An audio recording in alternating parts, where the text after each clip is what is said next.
Нација на диазепами и антидепресиви, први според реформите на хартија, меѓу последните во Европа според квалитетот на здравствените услуги.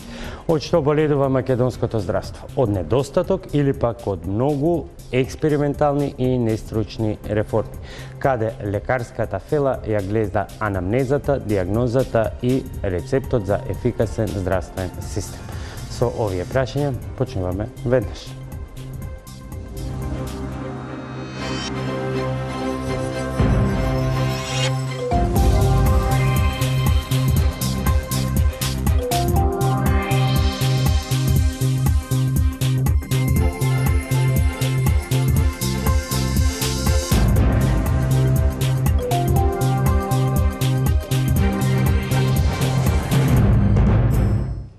Добро вечер, јас сум Боби Христов. Вечерва во топ тема на ваша страна за болестите на македонското здравство, но од аспект на лекарската фела.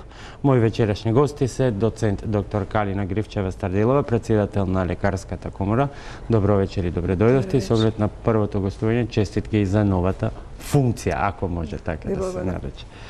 Доктор Лидија Чолакова, председател на Сдруженијето на приватни матични лекари. Добро вечер и за вас и добре дојдовте. И професор доктор Сашо Стојчев, директор на Општата болница 8 септември. И би почнал веднаш со вас.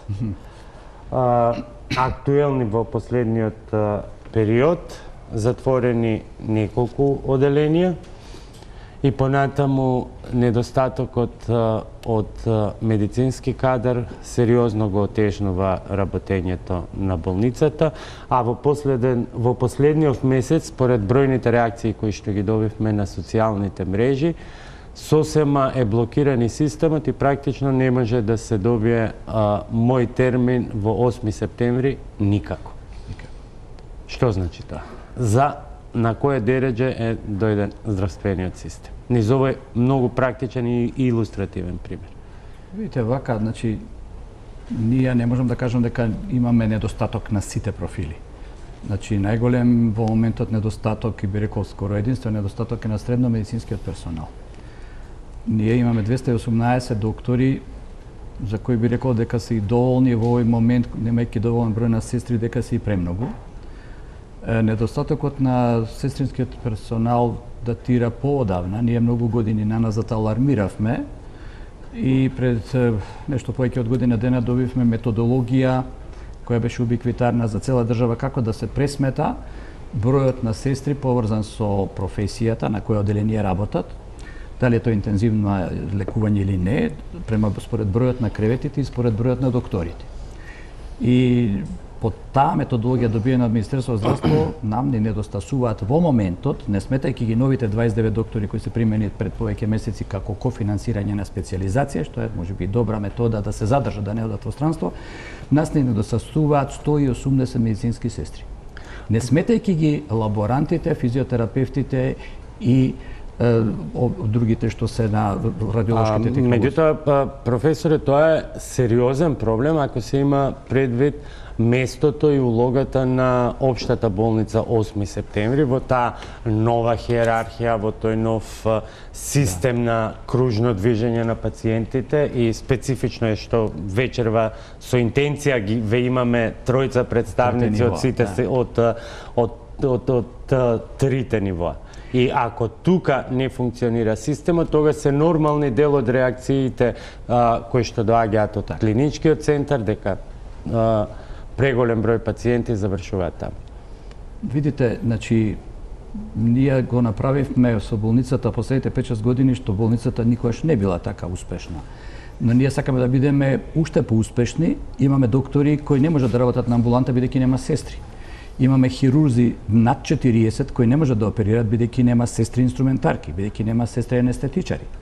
И сега, парадоксално, имате доктори кои ги плаќате, кои заработуваат каква таква плата, но не можат да си го изработат своето. Младите, поготово, не можат да дојдат до сала. Јас сабајле имам состанок, една операција во неделата. Значи, ние во моментот од 7 активни операциони сали ни работат 3.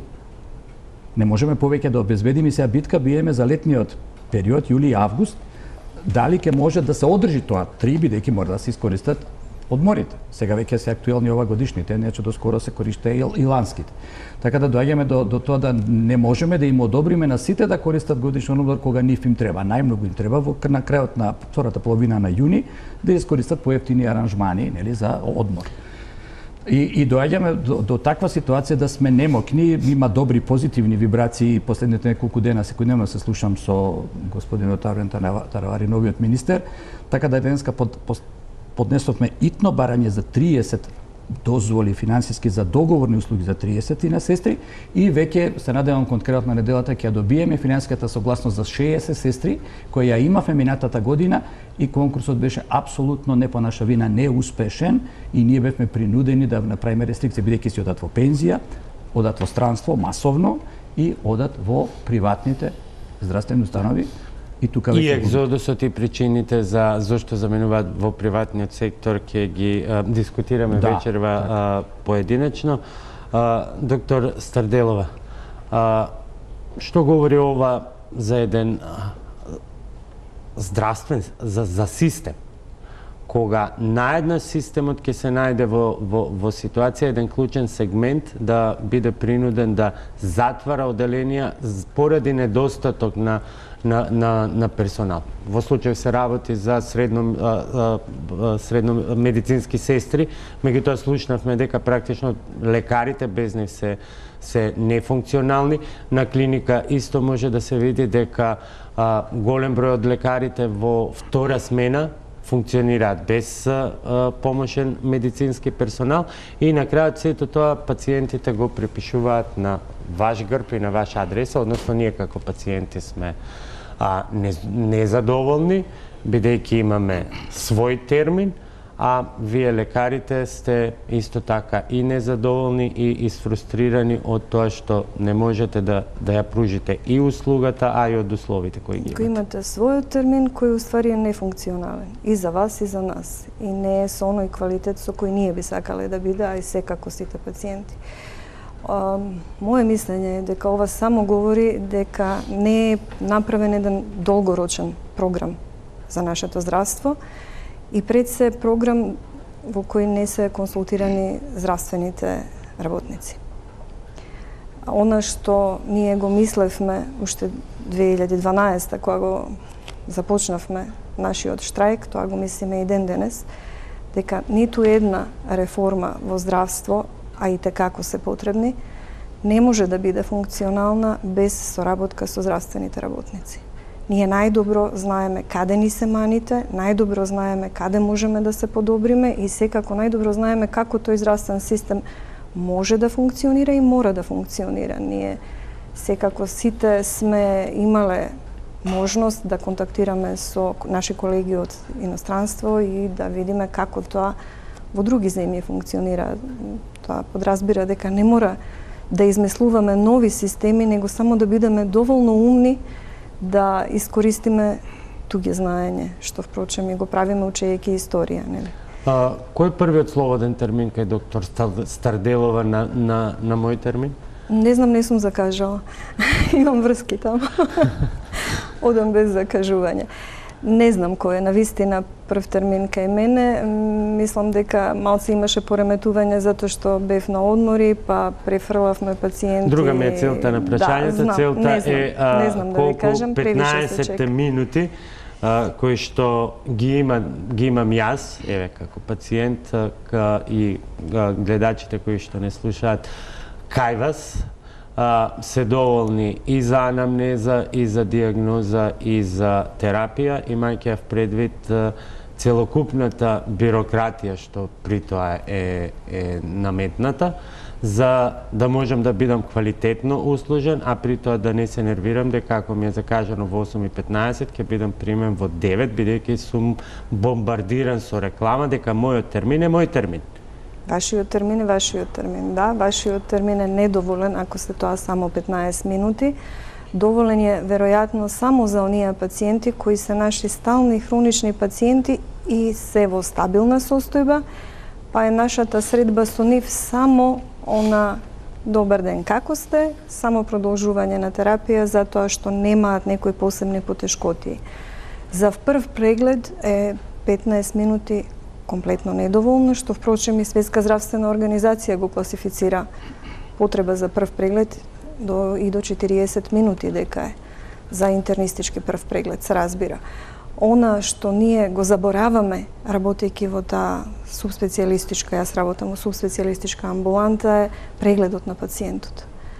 Ние зимаме податоци, јас зимам податоци и ги бележам тие податоци во систем истовремено додека ги прашувам пациентите, и за моја срамота многу често не стигнувам у желба да сето тоа постигнам у временски рок од 15 минути, не стигнувам да ги погледнам во очи онака како што мојот пациент заслужува. Дали вас би ви било доволно во 15 на минути да ми кажете што све имате проблем ако прв пат ме гледате, пред се дали ќе ви биде доволно да стекнете доверба во мене како во свој иден доктор за тие 15 на минути, значи вашата историја на болест, дали мене ќе ми биде доволно да ве сослушам, да го забележам тоа и да ве прегледам, затоа што сум обрзна како интернист, гастроентеролог да го легнам пациентот и да го прегледам, тоа дефинитивно е премалце. Не е возможно. И сега доаѓаме, малку почнавме по обратен редослед по примарното, меѓутоа со интенција. Бидејќи вообичаено не сите анализи кога ги слушавме, зошто нема доволно кадар кај доктор Стојчев па се создава гужва, зошто доктор Калина Гривчева не прима пациенти на секои 15 минути како што е запишано во мој термин. Воопштите дискусии доаѓаше до тоа, ама проблемот е поширок. Прво, матичните не си ја вршат својата работа, не го завршуваат својот дел, па непотребно ги препраќаат пациентите кај вториот степен од кој што ни доаѓа доктор Стојчев, па и овие во вториот степен помалку забушаваат и сите одат на клиника и постојано се вртеше тој круг на изговори од надлежните кои што ги креираат политиките, кои што ве ставаше условно вас како фела да се конфронтирате еден со друг наспроти да бидете комплементарни. Па јас можам да кажам да примарното здравство е столбот на здравствениот систем и е многу битен. За да направиме намален број на влезови на секундарно и терциерно ниво, мора да се ограничи бројот на влезови на примарно ниво. Ние како Сдружение на приватни лекари многу пати сме давале конструктивни предлози и сме велеле да 120 влеза значи во цел ден, од сабајле од 7 до вечер до 20 часот е навистина огромна бројка по ниедни стандарди, значи нигде во свет нема толкав број на влезови. Значи првиот, значи не само да се критикува, мора да се кажуваат и решенија, значи е минимален влез да постои на примарно ниво за да може да се ограничи бројот на влезови. Другото решение е да има пакети во однос на примарното ниво. Значи мора да се знае што се може матичниот да работи и што треба да го заврши на тоа ниво. Она што не може да го заврши, да биде препратено на секундарно. Значи тоа е вториот момент како решение кое што треба подитно да се воведе заради тоа што ние не сме Швајцарија и мора да го штедиме здравствениот денар. Ние во моментов се соочуваме, значи 1670 матични доктори со желботеки. Значи иде пациент ви вели јас сакам кај доктор Калина, јас сакам кај доктор Сашо, карикирам. Значи изгубен е моментот каде што јас како стручњак можам да кажам да, ти треба ова и ова да го земеш сега и сега, па да видиме дали ќе треба. Значи моментот на желба јас сакам таму, јас сакам овде, системот треба да го штеди упутот, значи не може неограничен број на влезови да има и упати од еден исти пациент. Денеска бил кај еден интернист, утре сака кај друг интернист. Системот тоа не го ограничува. Значи потребни се системски решенија, можеме да го направиме тоа, ако Министерството, нели, и фондот, да речеме, како две институции, ги послушаат нашите барања во интерес на целокупниот здравствен систем. Ќе ги разговараме сите прашања во детали. Ние се обидовме да направиме една анализа, колегата Огнен Чанчаревиќ, на различни аспекти на македонскиот здравствен систем, како вовед во конкретни прашања за понатамошната дебата.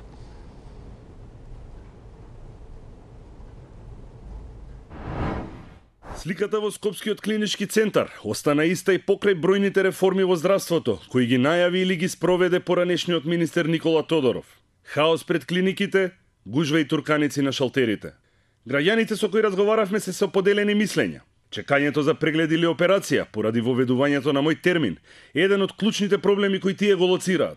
Измислија влада наша некои, како ти кажам, со тие препораки, например, за чекање, тие по месец дена, тоа е многу, значи за чекање. Ако еден човек треба да виже операција да направи хитно, а тој треба да чека 2 или 3 месеца, тука не е добро.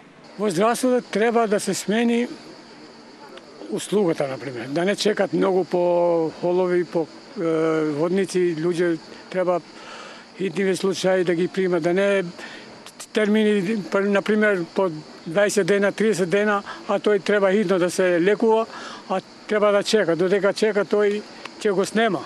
Некои пак се задоволни од услугата која ја добиле и од квалитетот на докторите, но тоа не важи за медицинските сестри и шалтерските работници. Да, бе, задоволни сме. Недел дена сме овде, брат ми, операција, али... Домосот, докторот.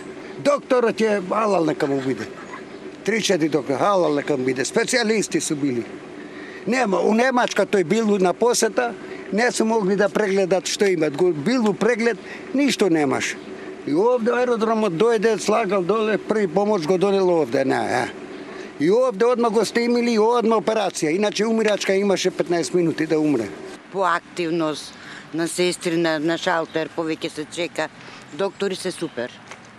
Многу болници во градовите од натрешноста не се опремени ниту со апарати, ниту со кадар, за да можат нормално да функционираат. Затоа граѓаните мораат да дојдат во Скопје, дури и кога станува збор за обична диагноза. Што знаки го тараш? Овде да, а Кичево не. Цела Македонија све само за Скопје иде. Грција во право се што вика Република Скопје, а не Македонија. Што да се гради во Скопје, се купува за Скопје, болници, автобус, све за Скопје. Како од овие нашите болници во Кумано, овие се подобри. Значи, те дават услуги, те добри услуги. Уште да нема корупција и хемито. Јас мислам тоа. Огромен проблем во македонското здравство е смртноста кај новороденчињата. Бројките се фрапантни и поразувачки. Минатата година, според официјалните податоци на Државниот завод за статистика, починале 273 доенчиња, најмногу во последните 6 години. Европскиот просек на перинатална смртност, односно мртво родени или починати во првите 6 дена по породување, изнесува 5,2 промили, а во некои од високо развиените земји 2 промили. Во Македонија тој просек достигнува и до 12 промили во зависност од годината. Досегашниот систем, бидејќи, како што напоменав, не беше среден, очекуваме да биде доведен во нормални европски рамки и да се намали таа смртност. Досега имаме голем проблем со стручноста од страна на персоналот. Имавме партизиран кадар. Имавме недоволен број на лекари кои што го работат она што се вика постнатално или да кажеме после раѓање обработка на тоа бебенце. Се условите во една болница, условите во една гинеколошка установа и нормално немање кадар, гинеколошки кадар, кој би ја следел бременоста или правење на сите оние потребни анализи пред да бебето дојде на свет и така натаму. Значи имаме голем проблем со конаталните инфекции, голем проблем со инфекции, бидејќи во одредени средини дури не ни постојат гинеколози. Треба да се бара професионален кадар. Треба да се бара пополнување на местата на гинеколозите и да имаат свое битно место секаде низ Македонија. Значи имаме градови каде дури не постои гинеколошко одделение, каде што нема ни гинеколози. Таму нормално дека тие жени се на некој начин во лоша позиција, во лоша ситуација, бидејќи нема кој да им пружи првична помош за време на бременоста, во текот на бременост. Македонија има највисока стапка на смртност на неродени бебиња и смртност во неонаталниот период. Во земјите на ЕУ, на секои родени 1000 бебиња, има 6 новородени кои фатално завршуваат. Во Македонија, таа бројка е 14. Македонија тоне во депресија. Седативите и антидепресантите се најчесто пишуваните лекови на рецептите. Фондот за здравство со години предупредува дека енормно се зголемува потрошувачката на лекови, а она што загрижува е што трите најпродавани лекови минатата година, според бројот на реализирани рецепти се: Еналаприл, лек за зголемен притисок, кои барем еднаш во годината го користеле 9,5% од осигурениците на фондот, или над 176.000 луѓе. Метформин, лек за диабет, кој го подигнале над 91.000 осигуреници, и диазепамот, кој на рецепт го побарале и го добиле најголем број од граѓаните во Македонија, дури 216.000 луѓе. Ние имаме во Македонија она што има и Европа, што има и светот, можеби ги немаме најновите лекови, но тие, верувате, се разликуваат минимално и немаме никакво алиби да не ги третираме нашите пациенти. Значи, тие лекови, антидепресивните лекови се многу помалку штетни од она што се препишува во Македонија, тоа се бензодиазепините, односно седативите. За само 5 години, бројката на лица кои се лечат од хронична депресија се зголемила за речиси половина.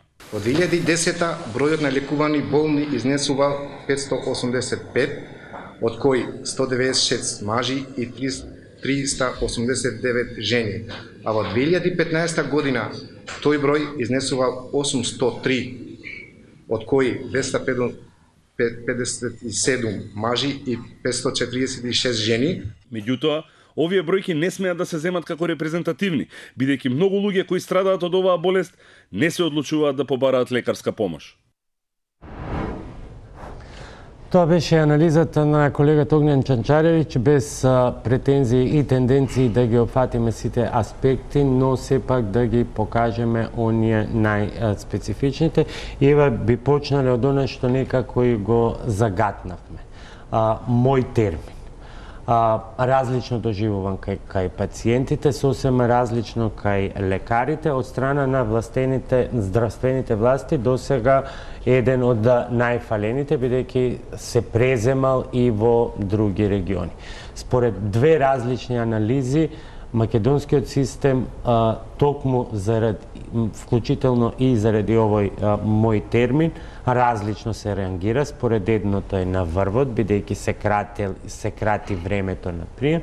Според другото сме на дното со квалитетот. Што е она што вие го имате детектирано како слабост и што сметате дека треба да биде променето во иднина? Јас би малце појаснила. У други региони се превзема во Република Србија. Значи, таму е превземен мој термин, за други земји немам слушнато како овој наш систем, мој термин, они превземаа софтверски, мислам дека комплетно го превземаа, бар така колегите од Белград влегоа кај нас во мој термин и видоа дека е идентичен. Генерално, закажување на пациенти не е новина. Не е новина во другите земји, во земјите на Европа.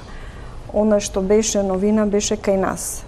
Со тоа што ние мораме малце да ни биде јасно у која земја живееме и дека нашите пациенти не се навикнати да ако му закажеш во 9 сат, еден добар дел од нив, они ќе дојдат у 9, ќе дојдат од 7:30 и ќе бараат да бидат први видени затоа што се они дојдени порано.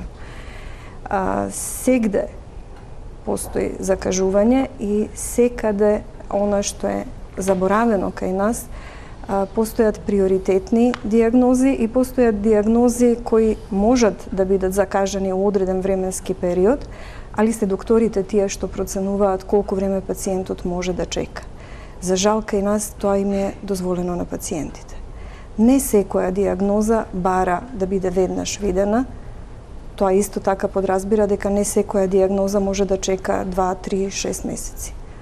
Но затоа сме ние, затоа се нашите школи што ги учиме и сепак треба да ни се остави нам да ние процениме кој пациент кога треба да дојде на преглед, со која итност и со кој приоритет. Слушнав од анализата дека тоа на одреден дел на пациентите им е така сериозна замерка на мојот термин. Ние имаме други замерки, меѓутоа као доктори. Прво генералната оценка, бидејќи имам и јас едно прашање околу постои ли своевиден трик во пресметувањето на учинокот на кратењето на време, бидејќи се има впечаток зашто Македонија е навистина рангирана меѓу првите, значи меѓутоа се смета на времето до првиот преглед. Меѓутоа понатаму во таа пресметка не влегува, например, доколку вие извршите преупатување до рентген, лаборатории, каде што чекањето може за одреден вид на испитувања од првиот момент на прием кај специјалист да биде и со месеци, што за некои диагнози е недозволив. Ние даваме упати со приоритет таму кај што сметаме дека треба да биде побрзо, па се јавуваме кај наши колеги, па правиме трикови околу забрзувањето на Па затоа велам дека постои трик во пресметката на учинокот, а во пракса се сведува на триковите кои што... Не, пресметката на учинокот е нешто друго. Не, учинокот на мој термин како на ефективноста на мој термин како систем, да.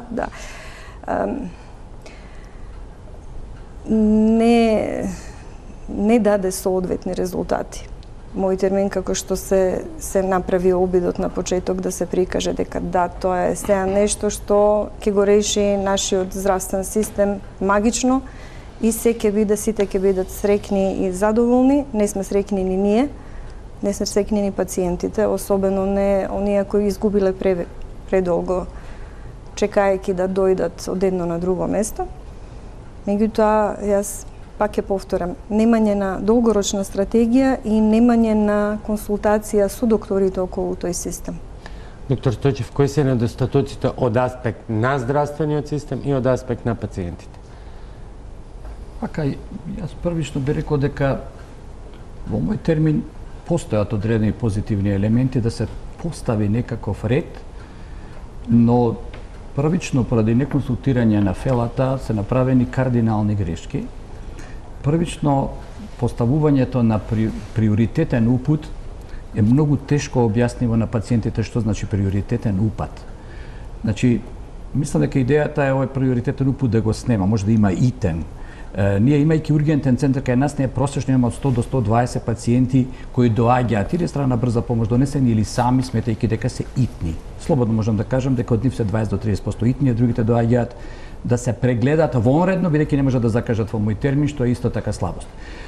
Ние во нашата болница донесовме одлука интерна, затоа влеговме во колизија со Министерството за здравство, кај нас помалку од 20 минути не постои преглед. Значи и 20 минути не е доволно, сметајќи во тоа дека од 5 до 7 па некаде 10 минути вас ви треба за бирократско административно работење, вие сето тоа да го откуцате.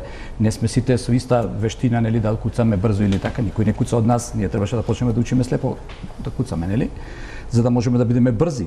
Со слепото куцање можам да го гледам пациентот. Мене ми се случи после толку години, 35 годишна пракса, една пациентка ме праша, ќе ме погледнете вие мене, пазите, јас сум сепак психијатар, невропсихијатар, кај што треба да имате малци, нели, лицев контакт, имате и body language, малку да имате некаква комуникација, не само да работите. Значи првично беше тоа. Второ, што кажав дека приоритетен не го разбира. Тоа он вика, имам приоритетен, јас сум пред сите. Не, приоритетниот трае 7 дена, а тој што е итен, не може да биде тој приоритетен 7 дена. И на крајот да дојде сестрата на шалтер да одлучи кој кога ќе биде примен на тие приоритетните. Бидејќи докторот не може да се замара, бидејќи он веќе работи на сатница. Значи, според мене приоритетните не би требало да постојат, треба да има мој термин соодветен на потребите на лекарите по различни бранши, но во терцијално здравство никако под 30 до 40 минути за специјалноста. Знаете како, ние што повеќе ќе прегледаме, не значи дека сме ги прегледале квалитетно. Никој не застана во Министерството за здравство да рече, чекајте, ние изгубивме години расправи за плаќање пучинок, кој апсолутно од самиот почеток беше изигрување на принцип плаќање пучинок, кој го има чатпат во некои земји, но не таков како што го имаме ние. Ова е нешто хибридно, нешто кое не одговара на нашите потреби. Како може колега кој завчера завршил специјализација да биде баран како јас кој сум 31 година специјалист и сега јас да бидам задоволен од неговиот джеб да земам 20%, за да јас земам 120%. Ќе го разедуваме ова плаќање пучинок и норма дали е воопшто возможно и на кој начин може да се дискутира за тоа. Но во мој термин треба да се некакви промени има. Значи точно е дека треба да има закажување. Еве само ќе ви кажам како пример. 2010 почнуваме да работиме како јавна здравствена установа со многу помалку доктори, со релативно помалку сестри, не толку качен број сестри сега, имаме 68.000 специјалистички прегледи во годината.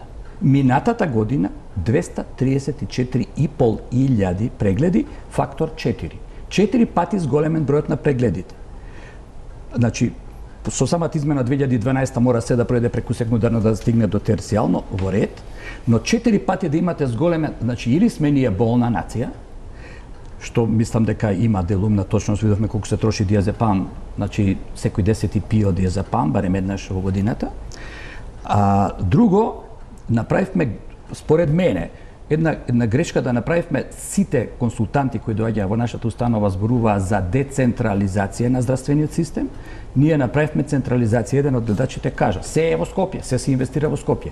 Не дека е тоа така, него опремата која е дадена и во малите места, треба некој да направи анализа колку се користи и поради што не се користи. Не може да биде само на клиниките и во 8 септември да се користи опремата. Значи, не можеме ние, ако сме правиле 20.000 рентгенски снимања годишно, минатата година да завршиме со 58.000. Тоа ми е дополнително прашање дали опремата работи сама и тука имам и некоја статистика токму околу тоа, бидејќи вашата болница е една од оние кои што сега колку е среќа или несреќа да добијат многу нова опрема, меѓутоа не и кадар за неја, меѓутоа вие распоредувате по мој термин, меѓутоа кај вас нема.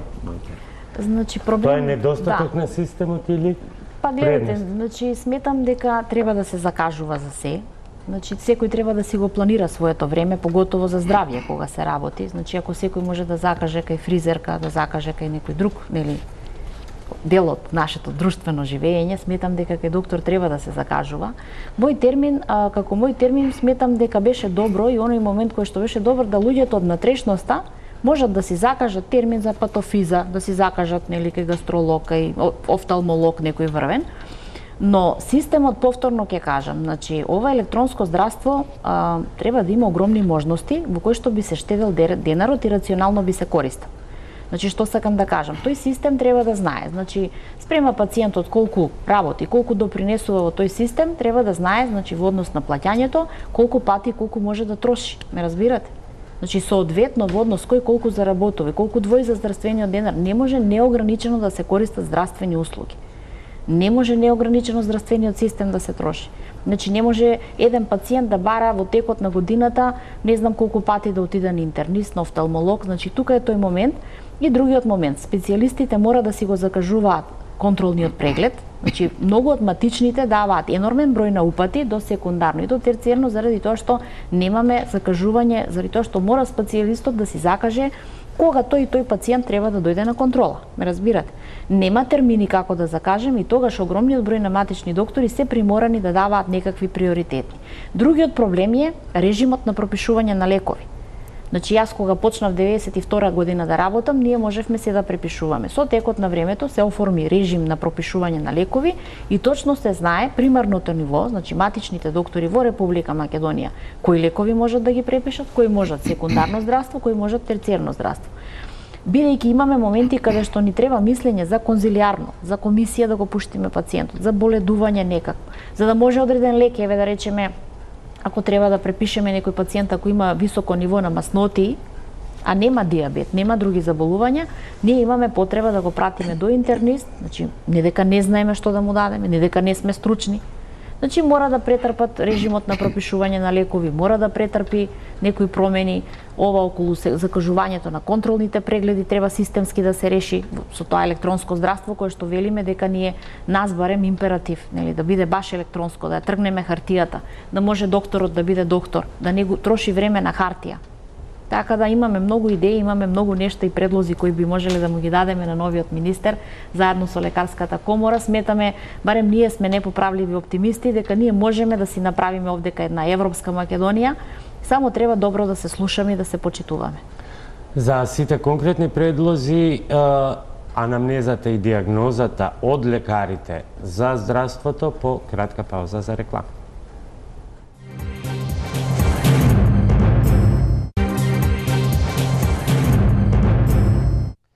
Се враќаме назад со дебата. Калина Старделова, Лидија Чолакова и Саша Стојчев се мои вечерашни гости во обид да дадат токму лекарите анамнеза и диагноза за болното македонско здравство, а во функција на задоволни пациенти. Вториот сегмент од анализата што ќе ни биде некаква водилка е опремата. Значи, набавка на нови апарати и опрема на здравството во вредност од 100 милиони евра, сме го слушнале многу често. Меѓутоа, еве, доктор Стојчев, би почнал пак од вас, лекува опремата сама?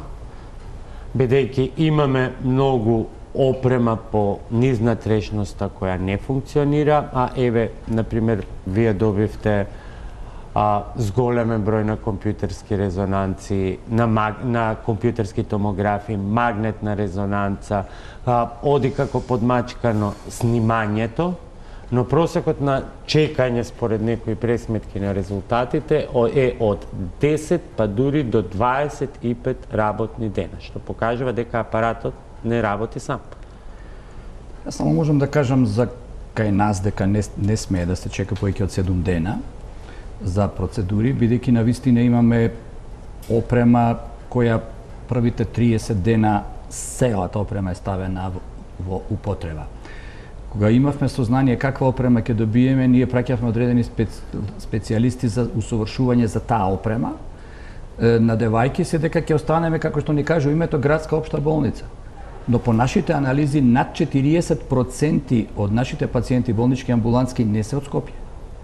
Значи, ние презедовме таков терет, 40% од сите кои легнале во болница и бире прегледане не се од Скопје. Не дека ние не сакаме, окей, добро е да дојдат, но тука ги ангажираме сите ресурси безпотребно. Од друга страна, во сите клинички болници, па и помали болници има и компјутери, во клиничките има и магнетни резонанци. Во Гостивир има 7 години донација турска магнетна резонанца која никогаш не проработила. Например, во Тетово се чекаше 2 до 3 години да проработи компјутерот и магнетната резонанца, бидејќи немаше услови каде да бидат поставени, гаранцијата пројде не вклучени. Значи, или ќе се расипе некој апарат и вие ќе изгубите 3-4 месеци да набавите катодна цевка, бидејќи морате до Советот 3 пати да се обратите. Значи, веќе се создава еден застој, затоа ние го прифативме и вториот компјутер, ако едниот не работи да можеме да работиме на другиот, бидејќи неработењето на една машина драстично влијае на одложување на закажување на пациенти во мој термин и тоа чекаат со месеци. Па ние направивме дори дополнително да платиме наши вработени, иако не сме на завидно финансиско ниво, да платиме дополнително попладне да работат, да прочитаат што е можно повеќе наоди, за да пациентите не чекаат. Особено наредено е да не се чека тамо, каде што се животозагрозувачки, итни и малигноми, состојби да тие резултати бидат издадени во рок од 2 до 3 дена. Другите резултати навистина може да почекаат. Значи, ние во моментот имаме доволен број на радиолози, немаме доволен број на дактилографи, за жал, практично и немаме докторите сме дактилографи, што е најскапата платена професија, за да можеме побрзо да ги читаме, да ги читаат колегите од радиологија. Имаме доволен број. Секако дека недостасуваат не повеќе од 4-5 радиолошки технолози кои сега ги субституираме, ги заменуваме со договор и со луѓе кои ги едуцираме, они работат за без пари. Тука немаме некој поголем проблем со тоа што се работи и на дежурство, се работи и сабота и недела. Но не може Скопје да абсорбира 80% од Македонија. Ама тука веќе го отварате другиот проблем со тоа што ние сме држава со неколку клинички центри. Фактите се, никој не може да ги негира фактите дека опремата е купена, дека е вложено во опрема. Не, тоа е факт. Но очигледно недостасува оној другиот сегмент на план што со таа опрема и кадри кои што ќе работат со неја. Се враќаме на мојата почетна, нели? Јас само би цитирала една медицинска сестра која транспортираше пациент на мојата клиника од еден од клиничките центри од Македонија, која ние искоментиравме, па нели од клинички центар носите пациент, она одговори, па нека му мисли тој што го направи ова клинички центар. Не ние. Сепак името клинички центар подразбира многу нешта и треба тие да бидат исполнети за да биде клинички центар онаков каков што е по сите нормативи клинички центар. За разлика од 8 септември на мојата клиника не можеме да се пофалиме со така многу добивање опрема онака како што ние ја трошиме таа опрема, пошто сме референтен центар за гастроинтестинални крварења во Македонија. Имаме скрининг за карцином на дебело црево, меѓутоа немаме договор со фондот на одреден број на прегледи на дебело црево да добиваме нови апарати, па кубуриме и со апарати. Така да, пак ќе кажам, не достигна една долгорочна политика во креирање на здравство, не достигна соработка со докторите, е резултат на ова што го имаме сега. Бидејќи на почетокот не ми кажавте кога ви е првиот слободен термин, јас проверив за еден конкретен запад и увидов еден абсурд. Значи, слободен термин не само кај вас, туку и кај други лекари на вашата клиника за тој преглед има и може брзо да се стигне до него, меѓутоа има еден проблем. Ако не се бара прегледот да биде извршен со анестезија. Доколку се бара да биде извршен со анестезија, тогаш проблемот е малку поголем, бидејќи нема анестезиолози, па мора да се отиде да се преговара со клиниката за анестезија или е надминато тоа веќе? Вие викате слободен термин кај мене, зашто?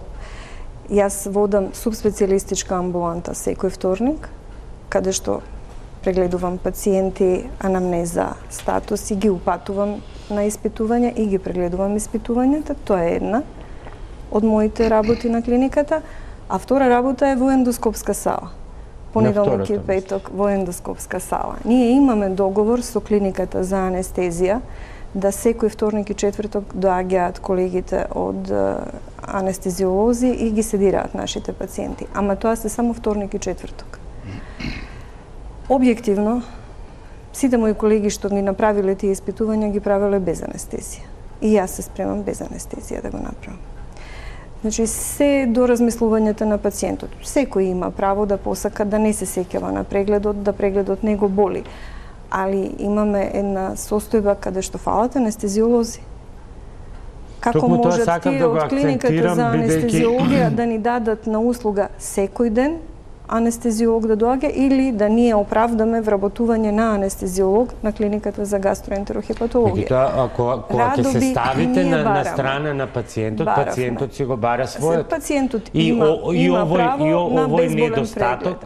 Овој недостаток му изгледа апсурд. Го успорува прегледот, брзината на прегледот. Да, се слагам, мада генерално кај нас и прегледите не се чекаат толку многу ако се без анестезија, без седирање.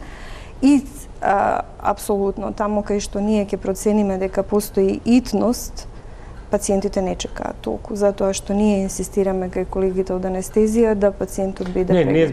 Не зборам, тоа веќе знаете, не инсинуирав никаква немарност, меѓутоа една појава како појава која што илустрира еден апсурд на некоординираност, а тој недостаток на анестезиолози често го има и на други клиники. Недостигна анестезиолози го има низ цела Македонија и за други дејности каде што му подразбира дека мора да имаат анестезиолог.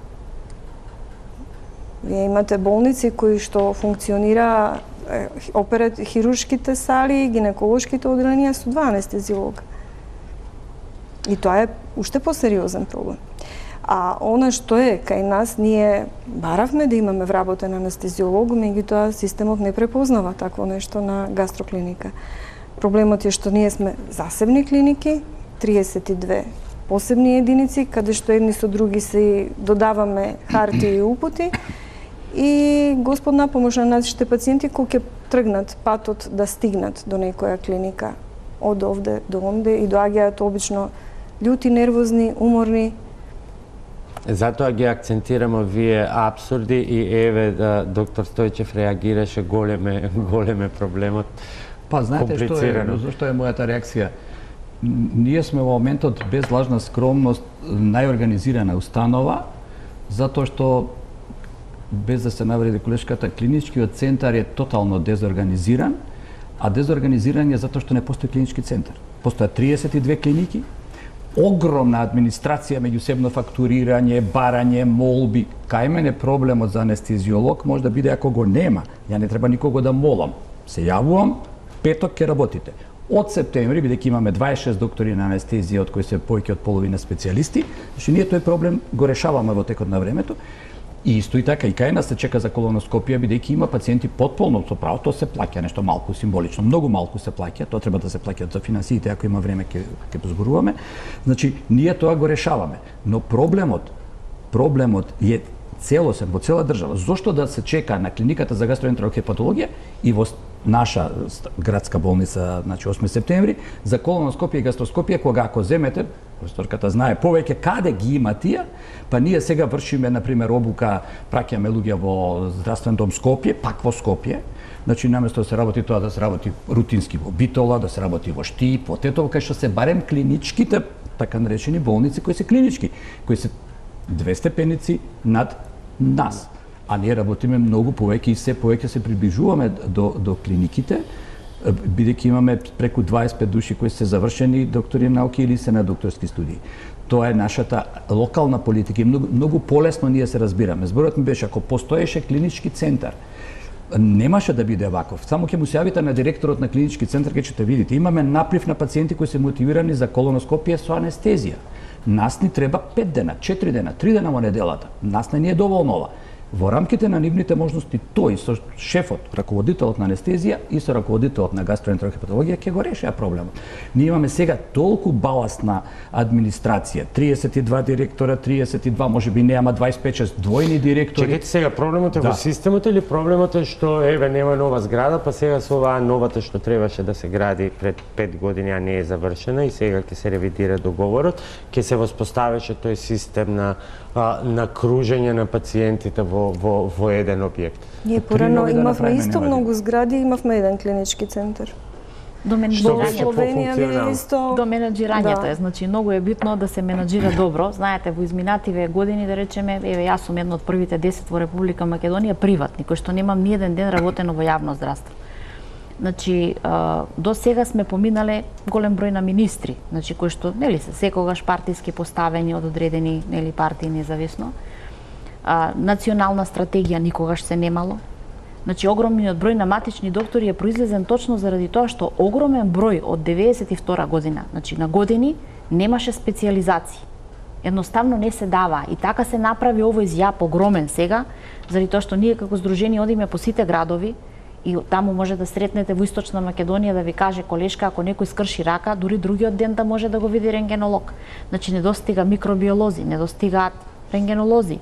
Катаракта се прави операција, значи само во 2-3 града во Република Македонија. Она кое што треба да се направи во Република Македонија, да кадарот кој што е стручен и кој што е врвен во својата област, дали се работи за офталмологија, дали за хирургија, дали да направи тренирање на нови кадри, значи train the trainers, да направи кадри во сите градови со тоа што би се направило децентрализација и да се растерети Скопје.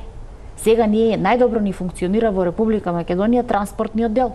Сите се транспортираат за Скопје.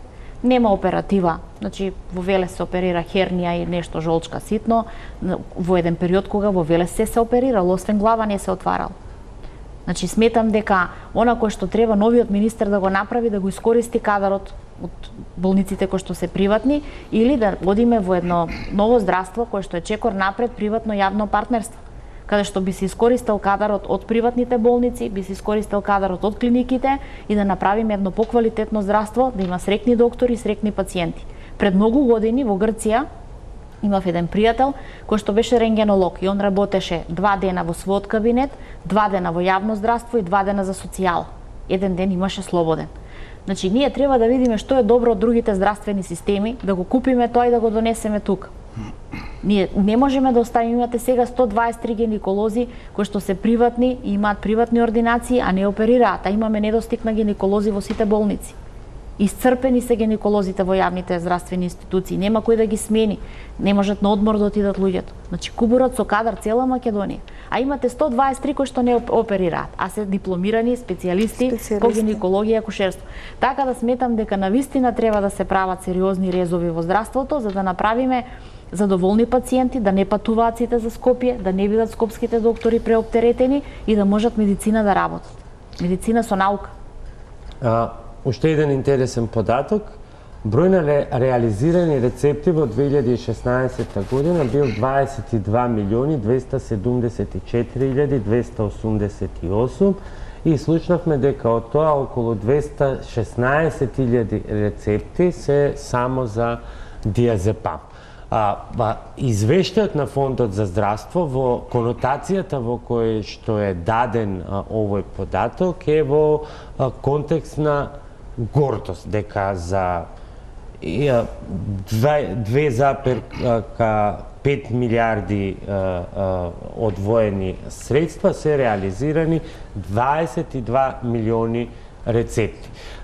Дали бројката на реализирани рецепти треба да биде гордост или пак таа покажува нешто друго, дека е запоставено се друго?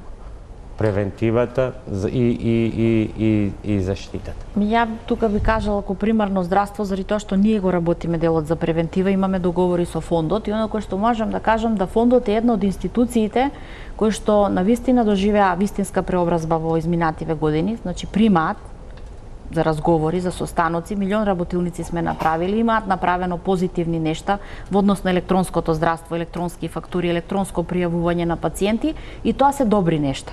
Кои што нели ние како доктори чувствуваме дека немам потреба да идам за Скопје, за скопскиот осигуреник со ИЕЛ образец да дојдам во Скопје да го пријавам. Не, тоа се интерни ваши работи што ви ги олеснуваат. Никој не го спори фактот за зголемување на позитивната листа. Меѓутоа сега ние говориме за здравствениот систем во целина и моето прашање дали овој 22 милиони лекови рецепти препишани на народ од 2,2 милиони според попис кој што не го знаеме. Тоа каде е тука дали се 2,2 милиона? Повторно кажувам. Да, не знаеме уште дали. Прво не сме сигурно 2 милиона заради тоа што ние гледаме по бројките колку ни се иселуваат од пациентите. Ме разбирате, значи во однос на бројката кој што ги имаме и картони се.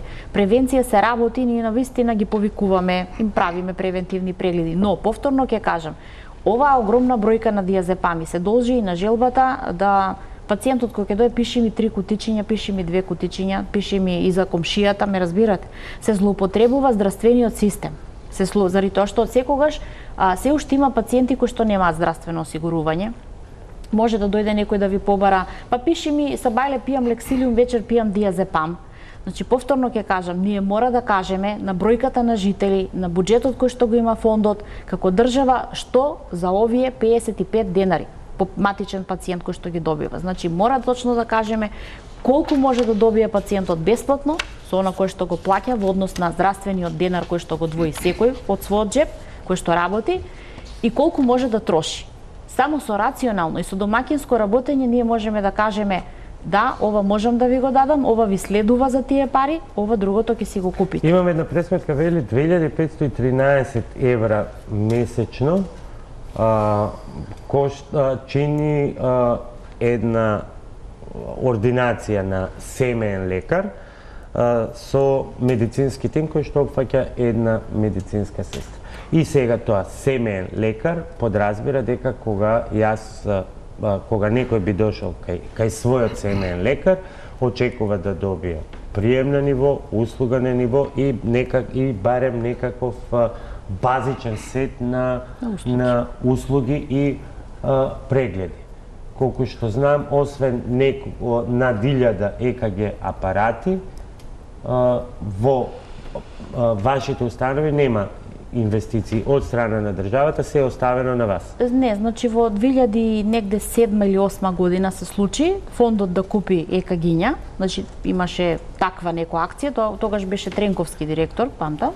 Тоа е единствена инвестиција која што се случила во примарното здравство, а иначе во Источна Македонија има разлика во однос да си доктор во Скопје и да си доктор во Скопје, во Виница, во Пехчево, во Берово, значи во оние рурални места кои што се, или во Македонски Брод, или во Самоков, во некое планинско место каде што волците можат да визедат додека да отидете да посетите некој пациент. Сакам да кажам дека пакетот на услуги мора да се направи, тоа е нешто и прво што го кажав. Друго, секој е стручен и се чувствува колку може да пружи во однос на својата стручност и што може да имате вие доктори кои што и ехо прават, имате доктори кои што инфузии пуштаат и сутури прават во Источна Македонија заради тоа што нема специјалисти. Значи во Малешевијата вие немате специјалисти, имате 1 до 2 интернисти кои се болни, кои се со скратено работно време, да не зборуваме за хирурзи или за педиатри. Значи, едноставно, Источна Македонија се наоѓа во една фаза во која што треба подитно да се донираат специјалисти од сите области, за да не патуваат луѓето од Берово, од Пехчево, од Виница, од Каменици, да не ги бројам, нели, сите тие мали местенца, каде што, нели, малку народ има, но човечкиот живот нема цена. Додека ако зборуваме за едно Куманово, за еден Гостивар, каде што имате вие наталитет, имате специјалисти, имате еве Тетово клинички центар се води, каде што има оператива, има се, мора различно да се третираат, значи кој за што е стручен и кој пакет каде би се дал. Значи со министерство тоа мора да го решиме, да видиме во овие први 100 дена што би можело да се помисли. Доктор Стојчев, во вашата стручност, овие број на рецепти, особено ова антидепресиви... Антидепресиви и седативи, тоа што го кажа професор Новотни беше во право. Знаете како едноставно како поминува времето, како и доживуваме дека сите пациенти знаат се што им треба. Значи тие се поголеми доктори од нас, тоа веројатно и во примарно здравство го забележуваат, дојдов да ми напише што е и тоа. Или дојдов да ми направите магнет. Ја веќе влегувам повеќе години назад во конфликт со тоа, не сте вие тие што треба да ни кажете што треба да направиме. Околу финансиите зборуваме затоа што значи 3 до 4 пати да качите активност во една болница и да имате релативно најголем долг во државата, тоа е парадоксално, значи не можете. Што се однесува до антидепресивите, е точно дека вие, јас како невропсихијатар го кажувам, е се поголем број на луѓе кои се фрустрирани, незадоволни, оптеретени без потреба со политика. На Запад никој дури не го не знае ни премиерот, нити министерот, кај нас ги знаеме сите советници. Од се сме оптеретени, мислам како популација, и тоа доведува неминовно до една резигнација, незадоволство, губиток на еден дигнитет и желба се поголема да се напусти државата. Ние на тоа не работиме. Тие луѓе не знаете веќе како да им помогнете. И најлесно е, дали тоа ќе биде на примарно, секундарно или на терцијално ниво, да им дадете нешто со што ќе им го олесните битисувањето, животот. Професор, едно со друго се надоврзува на една крајно нефункционален систем. На ова се надополнува голем степен на морталитет кај новороденчиња. Сега имаме нови анализи кои што покажуваат огромен процент на анемија кај дечињата на рана возраст. Сето тоа покажува еден крајно нефункционален систем на врзани садови од кои што проблемите се прелеваат од една на друга сфера. Значи ја имаме анемнезата веќе и да почнеме со диагнозата. Лечењето и именувањето на работите во кој правец треба да се почне. Поред мене сите овие реформи кои си како нема вечер да ги решиме, ќе закачиме некоја тема на која може да се она што цел Запад го работи. Веќе почнеме со мозочниот удар кој кај нас е во тренд на раст. Ние имаме интензивна нега, 10 кревети, оделението е преполно, битка е да се добие место. Само во Скопје има 10 до 12 мозочни удари на ден. Вие немате каде да ги сместите. Значи, бројот расте и кој ќе направите анализа зошто расте бројот на мозочните удари, доаѓате до една проста состојба во која викате затајува најчесто превенцијата. Значи, ние тука каскаме. Не е дека тоа е вина на матичниот доктор, него матичниот доктор ќе му даде лек, тој самиот одлучува дека не треба да го земе. Значи, до тој степен се игнорира белиот мантил и честноста на белиот мантил и дигнитетот на белиот мантил, кој за жал последните неколку години благодарение на сите структури кои до сега беа, дигнитетот падна. Значи, вие тешко ќе најдете денес во Македонија задоволен доктор. Ако не зборуваме за платата. Платата е како во државата, така и за докторите. Зборуваме за дигнитетот. Ако вие немате задоволен доктор, на сите 3 нивоа на здравствена заштита, вие немате задоволен пациент, бидејќи тоа се рефлектира, сакале или некеле. И доаѓаме до состојба во која јавното здравство каска, не решавајќи ги одредени проблеми, секојдневно тонеме, а приватното просперира секојдневно се повеќе. Дали овие реформи или експерименти што се случуваа години наназад, еве нема да навлегуваме со именување на една или на друга гарнитура, помалку беа а може би и повеќе на штета на јавното, а за сметка на поттикнување, промоција на приватното здравство? Дефинитивно, знаете, ако вие сега кај мене за ортопедска интервенција, бидејќи има застој во системот за другите ортопедски куќи кои може да направат имплантација на колено, имплантација на колк, лигаментопластика, тоа што ние го работиме со енормно голем број, тоа се големи трошоци. Ако другите затајуват и вие имате 12 до 14 месеци чекање за имплантација на колено, вештачко колено или вештачки колк. Тој што може ќе отиде во приватно, тој што не може ќе чека, ако веќе вие потоа и незгодно после 12-14 месеца да го повикате, бидејќи поминал терминот, бидејќи во меѓувреме се уфрлаат ургентни скршеници, не може клиниката за травматологија, која е една од најоптеретените клиники, да прими цела држава. Значи не може да скрши некој нога во Струмица, да пројде преку Штип, да пројде преку Велес, да дојде во Скопје, да отиде на клиника да нема место, да дојде кај нас како квартарно здравство, нема више. Мисле прашањето од гледачите да ги оставам за на крај, меѓутоа еве го споменавте и неколку прашања директни до вас се однесуваат токму на тендерот за набавка на протези за вештачки колк. До каде е? Па ние само последните 10 на 15 дена немаме протези. Значи тендерот е на време распишан, ние сега одиме, бидејќи имаме, колку тоа би требало да ги замараме гледачите или не, имаме совет за јавни набавки. Да, една измислена институција која никаде, ја не знам дека некој директор ќе каже дека помага, па тоа не беше да го каже ни до вчерашниот министер Тодоров, тоа не беше да го кажат ни директорите на фондот, значи ни се усложнува процедурата и тука губиме 2 до 3 месеци. Се враќа, значи морате да одбиете дозвола, па за неточка, па за запирка, па за ова зона ве враќаат и веќе тоа се решава многу тешко. Ние до лани, кога немавме протези, склучувавме некој непишан договор со фондот. Кажувавме, за да нема застој и чекање, бидејќи и така се листите, пациентот ќе си ја купи протезата, но не по малопродажна цена, туку по цената која ние сме. Малопродажна е 2000 евра, он ќе ја купи за 1350 евра. Фондот ќе му ги рефундира тие пари, од нас ќе ги одбие, од нашиот денар, и пациентот ќе биде опериран. Бидејќи, знаете како, докторите, хирурзите сакаат да оперираат. Имаат императив да оперираат, а не може да оперира. Кај нас тоа е многу ретко се случува да има застој, но не може да оперира бидејќи нема сала. Значи ние треба да имаме една травматолошка, една ортопедска. И сега таа ортопедска и травматолошка сала една, и вие ќе добиете 3 кршеници ноќта, и сите договорени колкови колена ќе ги одложите. Па ќе го одложите денес, па ќе ги одложите утре. И што имаме парадокс. Предоперативните денови во болница се подолги од постоперативното лекување. Што е парадокс, тој треба да денес да дојде, утре да се оперира. Бидејќи анестезиолошки е претходно тотално комплетно обработен. Значи, со протезите тоа е најмалиот проблем. Но сакам да кажам дека финансиската импликација да работите протези е за нас негативна. Цената за имплантација на вештачко колено или вештачки колк не е променета 10 години. Го споменавте ова околу финансиите, што значи тоа болница со најголем не е соодветен зборот, меѓутоа навистина и така со најголем обрт, најголем број на пациенти да покажува најголеми загуби. Сега прашањето е лаичкото е не сте домаќи. А веројатно проблемот е системски. Видите, некој што не го разбира ќе рече да, раководителот, директорот не е домаќин. Јас ќе го анулирам тоа со 5 реченици. Прво, цената на услугата мора да претрпи ревалоризација во функција на време. Пред 10 години платите на докторите беа 50% помали од сегашните. Значи, а во DRG, во пакетот, за да дадете една болничка услуга, влегува плата на целокупниот персонал, ладење, грејење, хотелски услуги, постелини, сето тоа, телефонски услуги.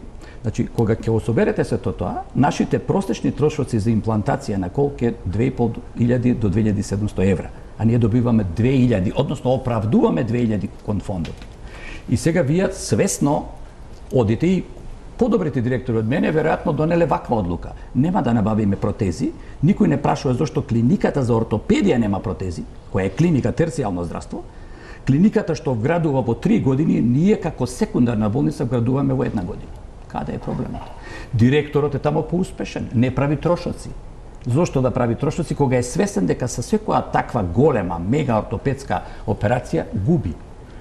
А од друга страна, не можеме да работиме во дополнителна дејност, работат нашите во дополнителна дејност, но пациентот нема потреба да плаќа целокупната цена на дополнителната операција која е 3500 евра.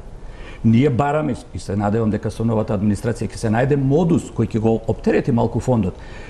Тој што цел живот плаќал во оваа држава, треба да има некаква бенефиција. А бенефицијата е таква: или ќе чекате 12 месеци, или ќе нарушите листата на чекање што е законска норма, но да платите само тоа што е над цената што ви ја покрива фондот.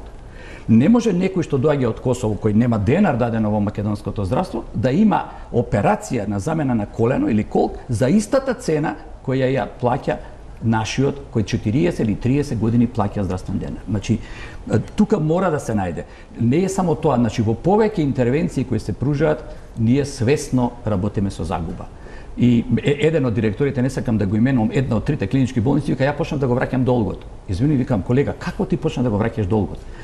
Вика, забранив 30% ги смалив операциите. Извини, викам, луѓето твоите помалце се разболуваат. Не, вика, ги праќам кај тебе.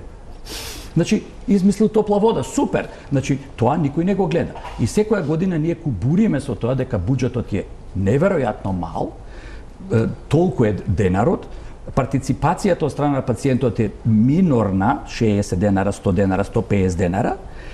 Денарот колку се одвојува не е повеќе од 5% од нашите придонеси, ако земете колку се невработени, нели 5%, од буџетот се двои многу малку. Америка има близу 18% од GDP-то за здравство. И повторно тој систем не е идеално добар, повторно јавно здравствениот систем работи со дотации и со донации.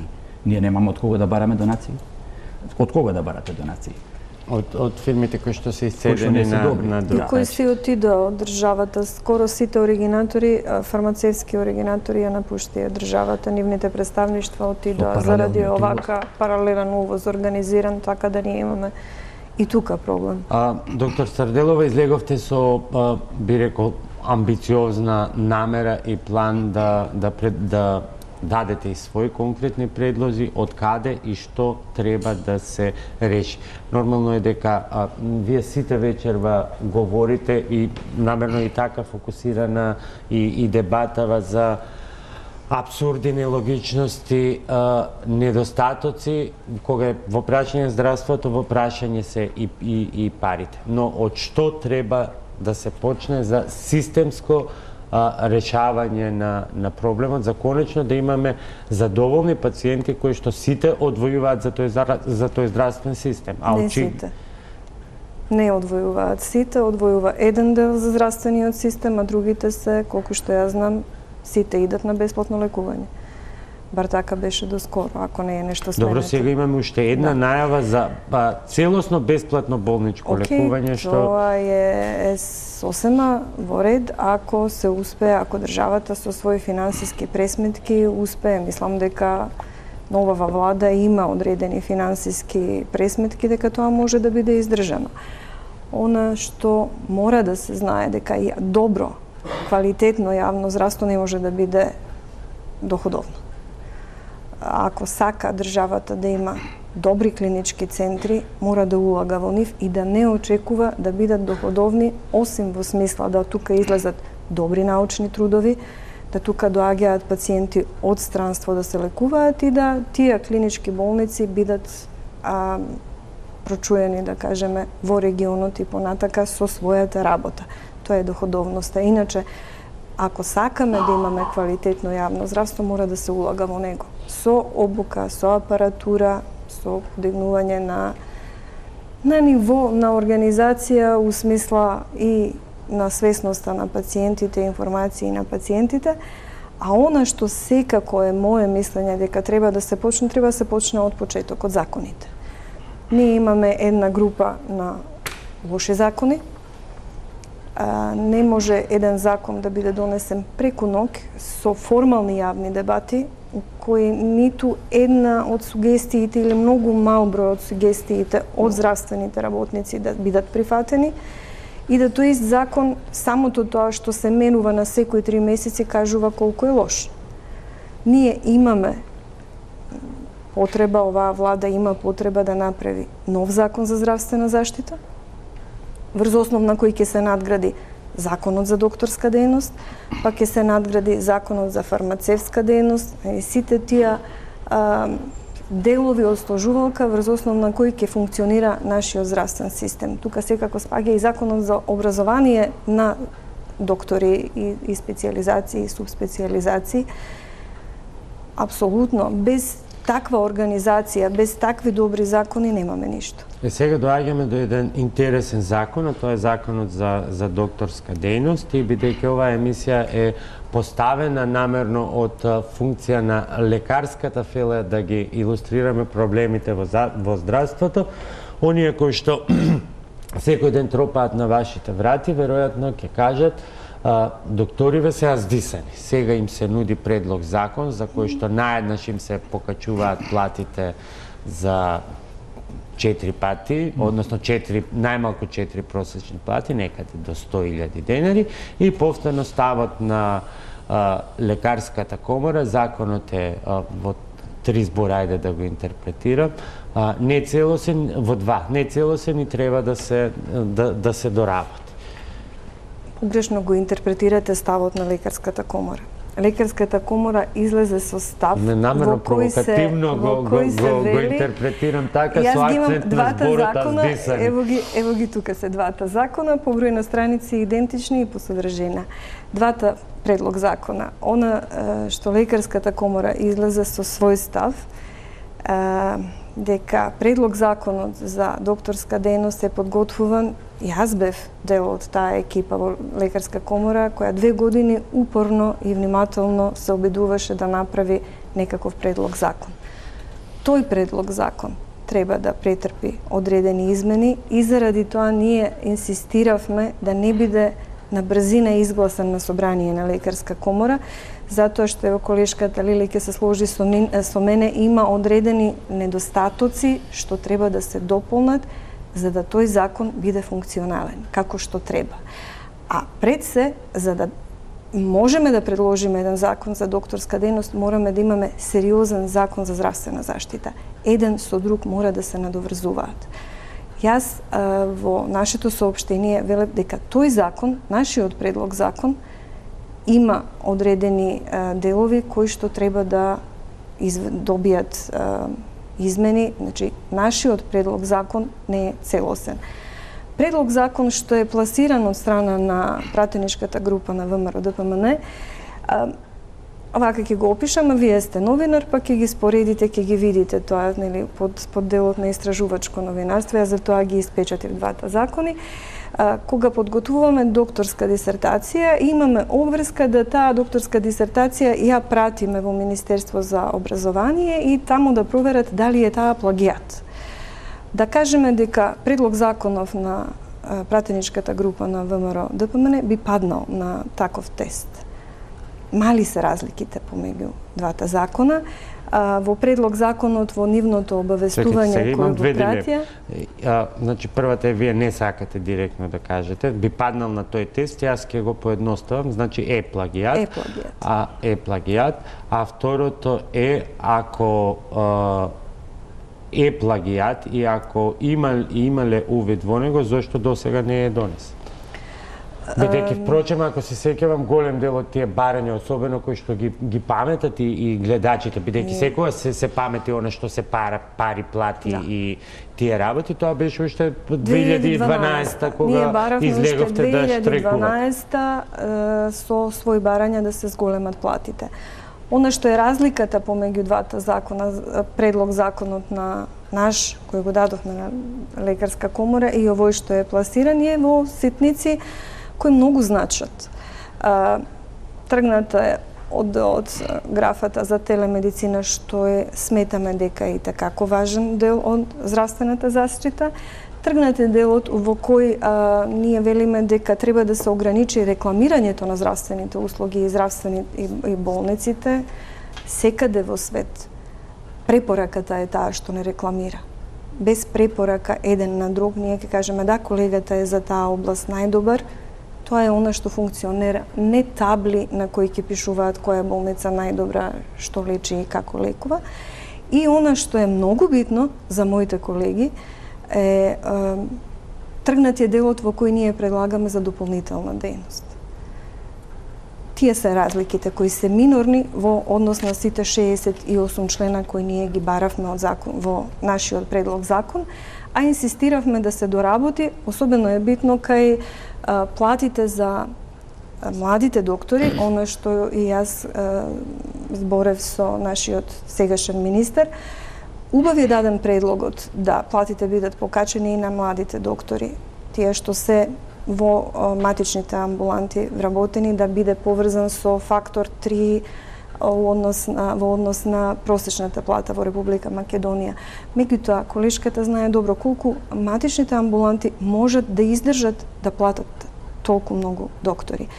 Тука беше проблемот, она недореченост која мора да биде доречена, дефинирана со Законот за здравствена заштита, со Министерот за финансии, со Министерот за здравство, да тоа не биде само збор на хартија, него да тоа биде навистина овозможено да тие млади доктори имаат плата која ќе ги задржи во Република Македонија. Имаме уште еден блок реклами, потоа одиме со госпоѓа Чолакова и завршниот дел од коментарите на моите гости.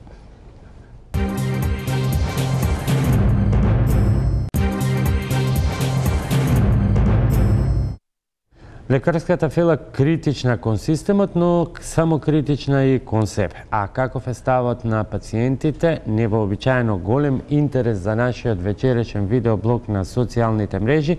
Да ги слушнеме нивните коментари кои што верувам ќе им помогнат и на моите гости да во завршните препораки како до здравствен систем за задоволни пациенти.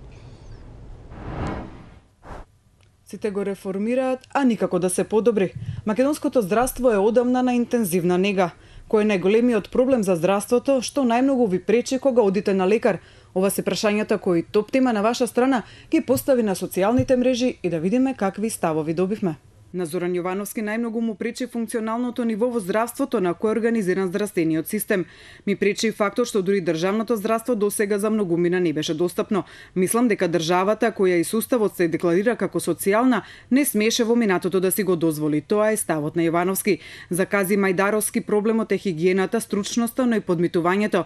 Со еден збор, нашиот здравствен систем е нефункционален. Ако некој успее тоа да го среди, ќе го прогласиме за народен херој, напиша Ајдаровски. Лена Петров на Твитер напиша дека лекарите не се единствени чинители на здравствениот систем и дека на клинички има оделенија што работат со по 2 хигиеничарки и недоволно сестри. Петров при тоа вели дека има пракса фризерки, гимназијалки со модерни испити да стануваат сестри на кои не смее да им се довери смена, па цели клиники работат со 4 сестри.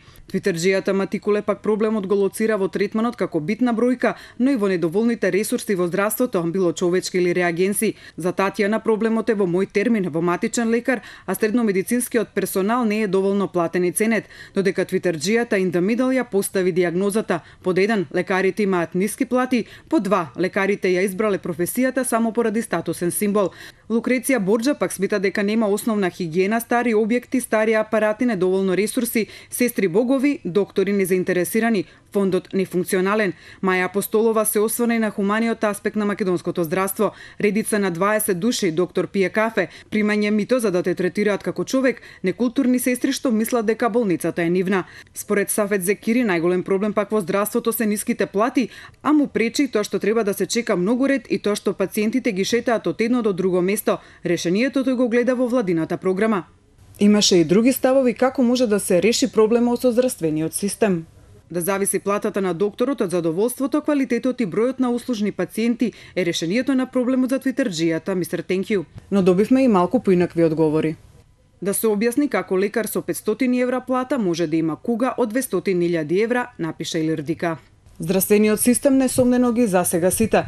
Нема граѓанин кој не влегол во ходниците на македонското здравство, а од чии лавиринти се уште се бара излезот. Тоа беше вечерва, морам да признам, нашиот најбогат видеоблог, што само покажува дека ова е сфера која што навистина ги интересира и гледачите. Коментарите се многу различни, веројатно секој од свое искуство, некои одат на страна на пациентите, некои на страна на лекарите, што само покажува дека проблемите се сложени и комплицирани и кога би требало лекарски тоа да се диагностицира во завршнава, за сега по 1 минута, почнувајќи од примарното здравство, приоритетите би биле кои? Па приоритетите имаме стратешки барања кои што сме ги барале кај сите министри во последно време, така ќе одиме и кај новиот министер, нели со нашите барања. Пациентите мора да бидат на ПАЗУ, а не по матичен доктор. Здравството е бизнис, значи лиценцата за работа исто треба да биде на ПЗУ, а не по доктор. Друго, мора да се направи рестрикција на бројот на влезови, за да може докторот рационално да го користи своето знаење и своето време, за да не се троши на пациенти кои што немаат каде да одат, па нели oraка задоволни од својот матичен доктор, највише сакаат секојдневно да го посетуваат. Така да сметам дека тоа се неколку круцијални, да речеме, наши барања со кои што сметаме дека навистина мора да се подобри здравствениот статус. Значи платите мора да се подобрат, мора да има промени во начинот на плаќање на примарно здравство, каде што би одел комбиниран метод на плаќање како сличен на словеничкиот, кој што е успешна приказна, каде што би имало фиксен дел со некој варијабилен дел. Сметаме дека тоа би било решението. Така да, значи, да не одиме со многу барања до новиот министер, да почнеме оние кои што се круцијални и кои што се ургентни, кои што треба да бидат приоритетни, и сигурно имаме барања кои што би биле со тек на време, нели, кои што би требало промена на закон да следи, во кој што... Па добро, пациентите си бараат услуга, веројатно ќе морате и вие да си барате услови. Доктор Стојчев, во секундарното. Во секундарното здравство, гледајќи нашата болница, ние имаме енормен број на пациенти во кои јас слободно можам да кажам сигурно едно 30 до 40% можеби не би требало да дојде до секундарно, не понатаму да бидат препраќани до терцијално здравство. Значи селекцијата мора да биде попрецизна, бидејќи импливот кој го имаат во примарното здравство е толку голем што они се принудени, а и така пациентите бараат да ги проследуваат до нас. Брза помош доаѓа, ви носи пациенти, зошто го носите? Он сака. Прво, зошто сака? Значи, докторот е тој што треба да одлучи дали ќе го префрли.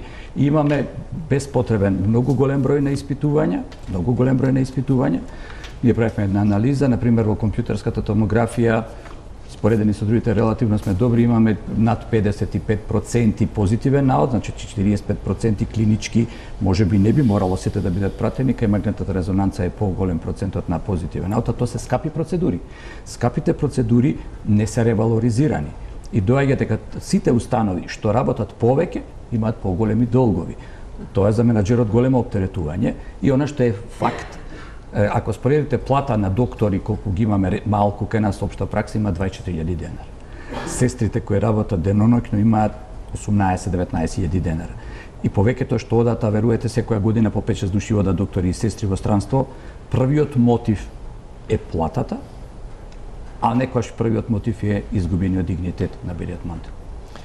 Доктор Саделова, мотивот е мир и работење во услови каде што не постои опасност да бидете нападнати, ни физички, ни психички.